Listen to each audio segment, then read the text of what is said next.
Ouais. En fait, comme je l'ai évoqué sûrement ailleurs, dans d'autres vidéos, j'ai compris récemment l'importance dans ma vie de l'alchimie comme un contexte d'évolution. Ça a été quand j'ai fait un petit bilan sur ma vie, je me suis rendu compte que j'avais suivi un ordre alchimique, c'est-à-dire qu'il y a un grand œuvre avec dedans un œuvre noir, un œuvre blanc, un œuvre rouge. Et pour moi aujourd'hui, je suis entre le blanc et le rouge. Pour l'alchimiste, l'œuvre rouge, c'est la découverte de la pierre philosophale qui transmute le plomb en or. C'est comme entre guillemets la fin de la quête, mais certainement l'ouverture sur autre chose. Et j'ai vraiment cette sensation aujourd'hui d'être dans une bascule, dans une charnière, euh, entre cette œuvre au blanc et cette œuvre au rouge. Et ce qui se profile pour moi aujourd'hui, c'est, je parlais de soins à distance à un autre moment, et j'aime beaucoup ça, parce que ça me donne une mobilité.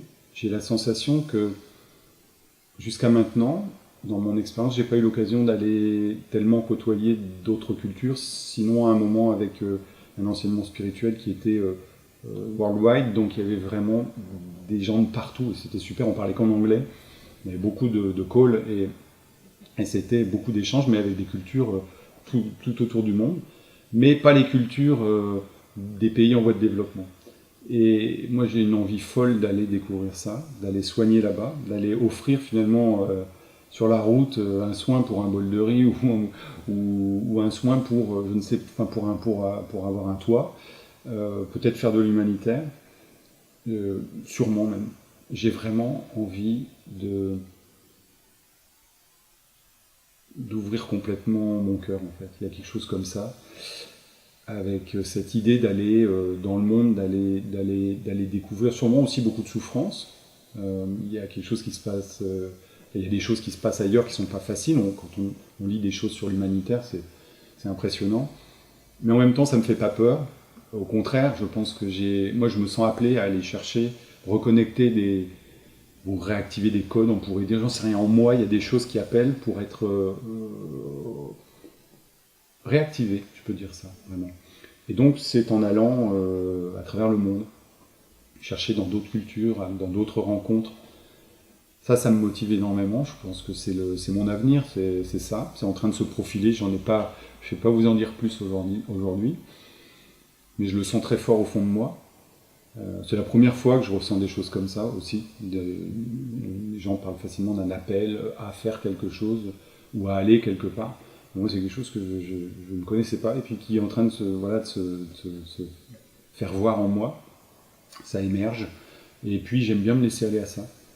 Et je me rends compte que plus ça va, plus effectivement, il y a cette vie qui passe à travers moi, mais à travers chacun d'entre nous.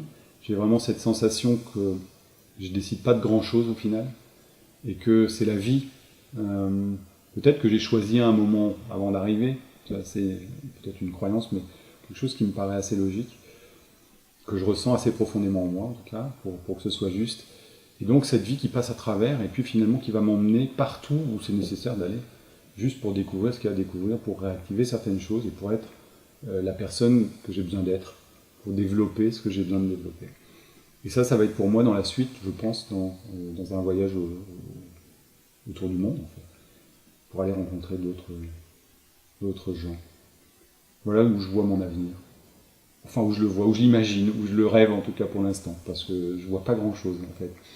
Mais je sens très profondément, je ressens une intensité, quelque chose qui se prépare, mais je ne sais pas dire ce que c'est. Sinon qu'il y a cette idée d'aller voyager, ouais, voilà.